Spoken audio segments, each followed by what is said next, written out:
பொன்னைவளவன் sir, இங்கே பிரச்சனைங்கிறது ஒரு தனி நபர் கிடையாது, ஒரு ஒட்டுமொத்த சிஸ்டமும் தான். நீங்கள் நீட்டு பிரச்சனை அப்படின்னு வந்த பிறகு, குளறுபடி அப்படின்னு வந்த பிறகு உங்களுடைய கோரிக்கை என்னவா இருக்கணும்? இப்போ பிரதமர் நரேந்திர மோடி அவர்கள் வீடியோ வெளியிட்டு விரைவு நீதிமன்றங்கள் அமைக்கிற சொல்லியிருக்காரு. அந்த திருத்த சட்ட மசோதா கொண்டு வர போகிறாங்க. 10 ஆண்டு சிறை, 10 வருஷம், 10 கோடி அபராதம் அப்படின்னு சொல்றாங்க. இப்போ இன்னைக்கு 47 பேரை நீக்கம் பண்ணியிருக்காங்க. இந்த மாதிரியான நிகழ்வுகள் தான் நமக்கு தேவை. இனி தவறு நடக்கக்கூடாது, அவ்வளவுதான். இன்னைக்கு தர்மேந்திர பிரதான் போயிட்டாருன்னா அங்க இன்னொருத்தர் வர போறாரு. அப்போ அங்க தனி நபர் பிரச்சனை, ஒட்டுமொத்த சிஸ்டம் தானே பிரச்சனை. இது இதில் அடிப்படையில் நீங்கள் நேற்றைக்கு முன்தினம் நினைக்கிறேன் உயர்கல்வித்துறை செயலாளரை மாற்றியாச்சு. ஒரு 47 பேரை நீங்கள் சஸ்பெண்ட் பண்ணியிருக்கிறீங்களே, இந்த போராட்டம் நடக்காமலே நீங்கள் சஸ்பெண்ட் பண்ணியிருக்கணுமே, கண்டுபிடிச்சிருந்தா உங்களுக்கு உள்ளபடியே நடந்துட்டு இருக்கு. போராட்டம் நடப்பதற்கு முன்பாக 2024 ஆனதுக்கு எத்தனை பேர் என்டிஏல இருந்து சஸ்பெண்ட் பண்ணோம்? 2024க்கு பிறகு 25ல் அதே குற்றச்சாட்டு வந்த போது எவ்வளவு பேர் சேக் பண்ணப்பட்டாங்க, எண்ணிக்கை இருக்காங்கிற ஒரு கேள்வி எழும். இதுல அடிப்படையில் நீங்க கேட்டது இது ரிஃபார்ம் சார்ந்தது, தர்மேந்திர பிரதானோடு முடிந்து விடுமா அப்படின்னா இல்ல. அது ஒரு பொலிட்டிக்கல் அக்கௌண்டபிலிட்டி கேட்கக்கூடியதாக இருக்கிறது. இப்ப நான் ஒரு கேள்வி எழுப்புறேனே, இன்றைக்கு சட்டங்களை கடுமையாக கொண்டு வருகிறோம். இதற்கு முன்பாக இந்த மாதிரி பேப்பர் லீக்கு சட்டம் கொண்டு வந்தது இதே பிரதமர் மோடி அவர்கள் தலைமையிலான அரசாங்கம். அதுல உங்களுடைய கன்விக்ஷன் ரேட் என்ன? குறைந்தது 2015 இருந்து இப்ப வரைக்கும் போட்டித் தேர்வுகள், காம்படிட்டிவ் எக்ஸாம்ஸ், அது நீங்க எய்தர் உயர்கல்விக்கு எடுத்துக்கலாம் இல்லைன்னா வேலை வாய்ப்புக்கு எடுத்துக்கலாம். மினிமம் 148 ஆச்சும் எக்ஸாம் மால் பிராக்டிசஸ் நடந்திருக்கு. பேப்பர் லீக்ல தொடங்கி இன்பர்சனேஷன்ல இருந்து நீங்க சைபர் ரீதியிலாக அதுல ஃப்ராட் பண்றது, பேப்பர் சேசிங் அப்படின்னு 148 வழக்குகள். இதுல ஆஸ் ஆன் டேட் இந்த கடைசியாக 2026 நீட்டோடு சேர்த்து 18வது வழக்கு சிபிஐ விசாரிக்கிறது. 11 ஆண்டுகளில் கன்விக்ஷன் ரேட் 0னா இருக்கிற சட்டத்தில் நம்ம கன்விக்ஷன் ரேட் என்ன வாங்கி கொடுத்தோங்கிற கேள்வி எழுப்புனா உங்களுடைய சீரியஸ்னஸும் சின்சியாரிட்டியும் அதுல எல்லாம் தெரியணும். டெடிகேட்டடா இருந்தா 11 வழக்குகள் அமலாக்கத்துறை உள்ள வந்திருக்கு. நீங்க இந்தியாவினுடைய அவ்வளவு பெரிய பிரீமியர் இன்வெஸ்டிகேட்டிவ் ஏஜென்சியா இருந்தா 11 கேஸ்ல கன்விக்ஷன் ரேட் 0. இந்த 11 ஆண்டுகளில் காங்கிரஸ் இருந்ததை விட இதுல UPA 2 விடவும் இங்க டபுள் த டைம் ஆயிருக்கு. உங்களுக்கு அங்கே 72 எக்ஸாம் மால் பிராக்டிஸ் கேசஸ் இருந்ததுன்னா இங்கே 148. அவங்க ஒரு 2 கேஸ்லேயாச்சும் கன்விக்ஷன் சிபிஐ வாங்கி கொடுத்தது. ஒன்று யூபின்னு நினைக்கிறேன், ஃபார்மர் டிஏஜி ஒருத்தர் பேப்பர் லீக் கேஸில் கன்விக்ஷன் பண்ணாங்க. அதே போல் மும்பையினுடைய RRB சேர்மேனை கன்விக்ஷன் பண்ணி கொடுத்தாங்க. அப்போ நடந்த 2009 நடந்த இதே மாதிரியான ஒரு பேப்பர் லீக்ல கன்விக்டட் எவ்வளோ பேர். இப்போ பொறுப்பேற்று இதற்கு முன்பாக NTA தலைவராக இருந்த சுபோத் குமார் சிங் அவரை NTA சீஃப்ல இருந்து 2024 சர்ச்சைக்கு பிறகு நீங்க பொசிஷன் மாத்துறீங்க. அது அவருக்கு மீதான தண்டனை அப்படின்னு எல்லாரும் நினைச்சா அடுத்த 3 மாதங்களில் அவர் October 2024 additional secretary and financial adviser to union ministry of ஸ்டீலா போயிட்டு இன்னைக்கு சத்தீஸ்கருடைய முதலமைச்சர் விஷ்ணு தியோ சாய்க்கு பிரின்சிபல் அட்வைசராக NTA பிரச்சனைனாங்க, அது மாத்திட்டாங்க. அவ்வளவுதான் நமக்கு. அது பியூரோக்ரசி ஷஃபிளா அவர் அடுத்த கட்டத்து ப்ரமோஷனுக்கு போயிருக்காரு. அவரை பொறுப்பு வச்சு இப்ப விளக்கல. அது யூசுவலான பியூரோக்ராட்டிக் ஷஃபிளா இருந்திருக்குன்னு ஒரு கேள்வி வருது. இப்போது வரைக்கும் நீங்க இந்த 11 ஆண்டுகளில் பேப்பர் லீக்ஸ்ல தொடங்கியான கன்விக்ஷன்ல உங்களுடைய கன்விக்ஷன் ரேட் என்ன? உச்சபட்ச தண்டனை வாங்கி கொடுத்தது எத்தனை நெட்வொர்க்கை நீங்க நெக்ஸஸை உடைச்சிங்க? ப்ராசஸ்ல கோளாறுனா அதை ஏன் துரிதப்படுத்தலன்னு ஒரு கேள்வி வரும். இப்போ இதுல எனக்கு என்ன கேள்வினா, NTA தொடர்பாக 2023 ராஜ்யசபாவில் அமைக்கப்பட்ட கமிட்டி ரிப்போர்ட் சப்மிட் பண்றாங்க. NTA ஃபங்க்ஷனாலிட்டி குறித்து சொல்லும்போது சர்ப்ளஸ் ஆஃப் ஃபண்டில் 448 கோடி ரூபாய் 7 ஆண்டுகளில் கூடுதல் ப்ராஃபிட்ல இயங்கக்கூடிய அளவுக்கு NTA இருக்கு. இவங்க மாணவர்களிடம் தேர்வுக்கான கட்டணங்கள் அந்த விஷயங்களை தாண்டி எக்ஸாமினுடைய செக் அண்ட் பேலன்ஸ் வைக்கிறது, இன்டெகிரிட்டியை காப்பாத்துறதுல பெரிய அளவுக்கான உங்களுடைய ஒர்க் என்பது மெச்சத்தகுந்ததாக இல்லைன்னு ராஜ்யசபால இருந்து கமிட்டி, எக்ஸ்பர்ட் கமிட்டி ராஜ்யசபாவுக்கு சப்மிட் பண்ணப்பட்ட ரிப்போர்ட்டா இன்னைக்கு வரைக்கும் இருக்கிறது. இதுல மேம் குறிப்பிடும்போது சொன்னாங்க ஊடுருவல் உள்ள வந்திருக்கு அப்படிங்கிற விஷயங்களை பதிவு பண்ணாங்க.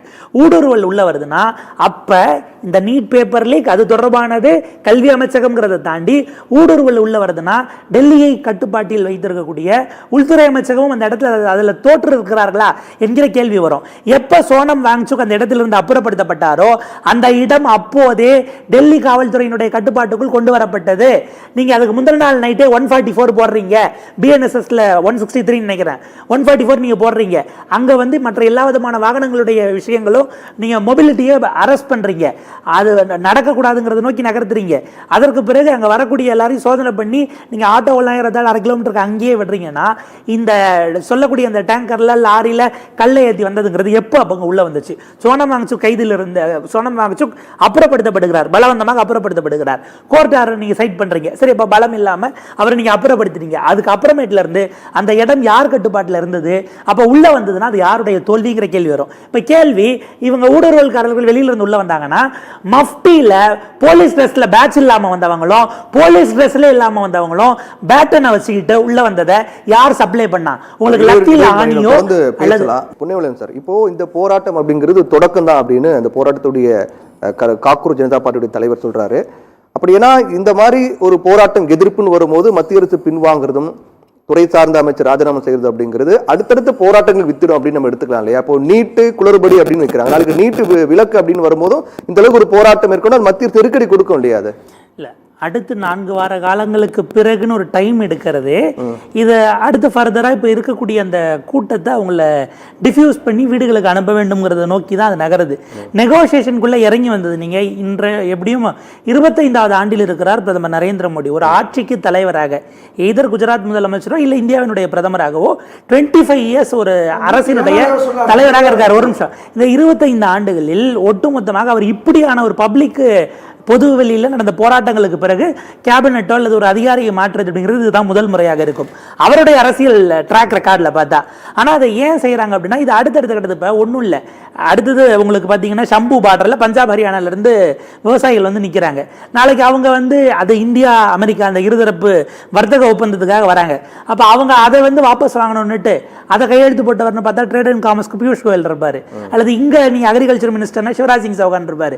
அவங்கள வாபஸ் வாங்கணும்னு அடுத்து வராங்க. அடுத்து ஒவ்வொரு செக்டாரா வந்தா இது ஒரு தொடர்கதையா போயிடும். இந்த இடத்துல குறைந்தபட்ச அக்கௌண்டபிலிட்டிங்கிறது இருப்பது, அது நாங்க எடுத்துக்கிறோங்கிற இடத்துக்கான ஒரு சிம்பாலிசமாக இதை செய்து இது ஃபர்தரா ஆம்பிளிஃபை ஆகக்கூடாது என்பதற்காகத்தான் அந்த 4 வாரம் டைம் கேட்டு அதை நகர்த்தி இருக்கிறாங்க. எழுத்துப்பூர்வமாக அவங்க உத்தரவு இது அவங்க உறுதிப்பாடு கொடுக்குறாங்க. அதெல்லாம் அடுத்தடுத்த நிலைக்கு போயிடும். இதில் என்ன கேள்வி வரும்னா, இதை தாண்டி நீங்க எஜுகேஷன் ரிஃபார்ம் பண்ணுங்க, இந்த பேப்பர் லீக் நெக்ஸஸ் இருக்குல்ல, அவர்களுடைய அந்த ஸ்கெலிட்டன்னா முதுகெலும்பை உடைப்பதற்கான ஆப்ரேஷன்ஸை முன்னெடுக்க வேண்டிய தேவை இருக்கிறதுங்கிறத தான் நான் மறுபடியும் வலியுறுத்த விரும்புகிறேன். இப்போ இந்த 2026 கேஸில் ஒருவரை கைது பண்ணுறாங்க, அதில் சம்மந்தப்பட்டவர் அதை வாங்கினவர்னுட்டு பார்த்தா அவங்க வீட்டில் ஒரு பையன் இருக்கான், மைனர். அந்த பையனுக்கு நீட் எக்ஸாம் எழுதுவதற்காக தான் பேப்பர் லீக்கில் ஒர்க் பண்ணியிருக்காங்க.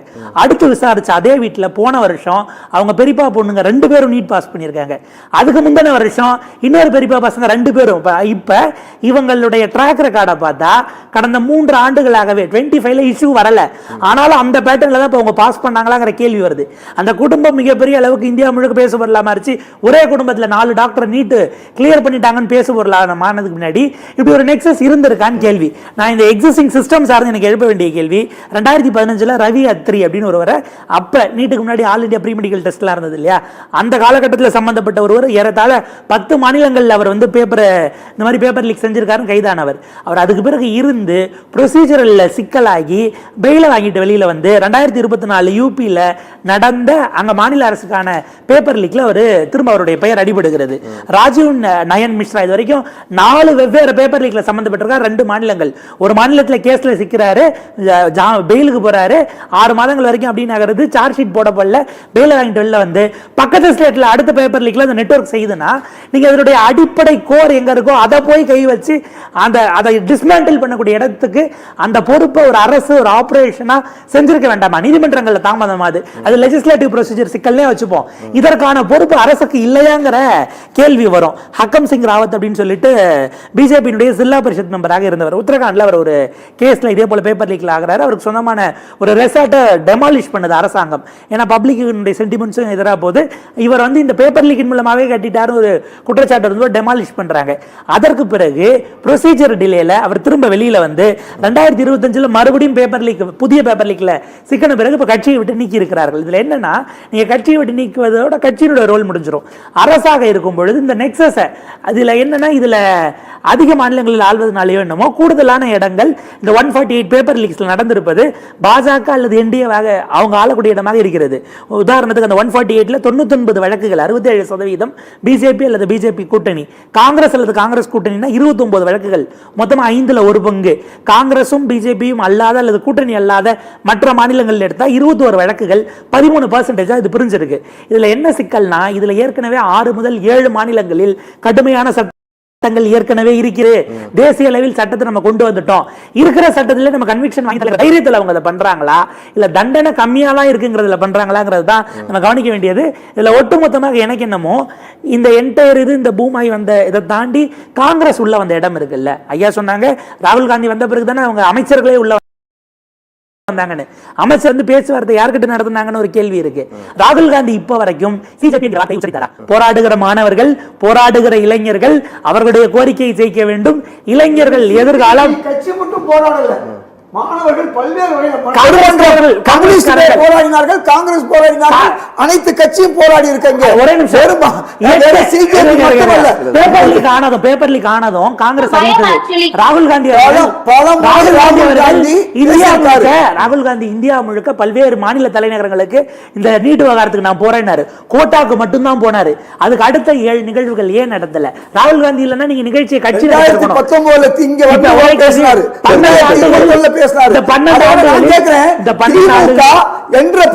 ஏன் கொடுக்கல? எடப்பாடி 7% கொடுத்தாருல, 5 வருஷமா நீட்டு மூலம்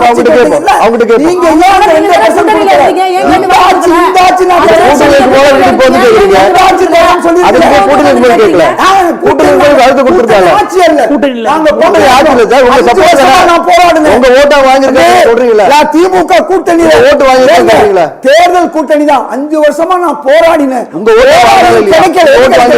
இன்னைக்கு இந்த அரசு கொள்கை தமிழ்நாடு போலீஸ் போராடுகிற மாணவர்களை வலுக்கட்டாயமாக பலத்தை பிரயோகித்து அவங்க மேல நடத்தக்கூடியதுக்கு பொறுப்பு அதுல காங்கிரஸ்க்கும் ஷேர் இருக்குன்னு ஐயா ஒத்துக்கிறாருன்னா சரி. பாருங்க, பல இடத்துல போராட்டம் நடக்குது. எங்க பிரச்சனை?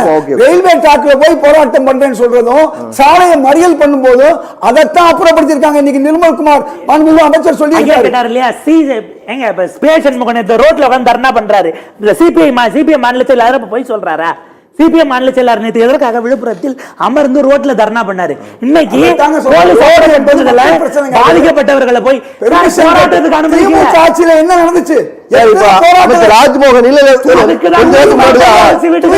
ராஜ்மோகன் போராட்டம் பண்ண மாணவர்கள் பேசுறாரு, எல்லாம் வெளியே போங்க. ஆசிரியர்கள் நிலைமை என்ன? ஓகே ஓகே ஓகே ஓகே என்ன? அந்த போராடியவர்கள் எவ்வளவு அசிங்கப்படுத்துறாங்க. சிஜேபி மட்டும் தான் போராடிதான் கேக்குறாருல்ல. சிஜேபியை கூப்பிட்டு தான் அவங்க பேச்சுவார்த்தை நடத்தினாங்க. நீங்க நடத்தின போராட்டம் இந்த 12 ஆண்டுகளில் காங்கிரஸ் எடுத்த போராட்டத்தினால் மோடி அரசை வாபஸ் வாங்கியது என்ன கிளைம்? ஒரு மந்திரி வந்து பார்த்தாரு. ஜிதேந்திர பிரசாத் ராகுல் காந்தி வந்து பார்த்த பிறகு பிரதமர் பார்த்தாங்க. பேச்சுவார்த்தை இல்லங்கிறதா நம்ம கவனிக்க வேண்டியிருக்கு.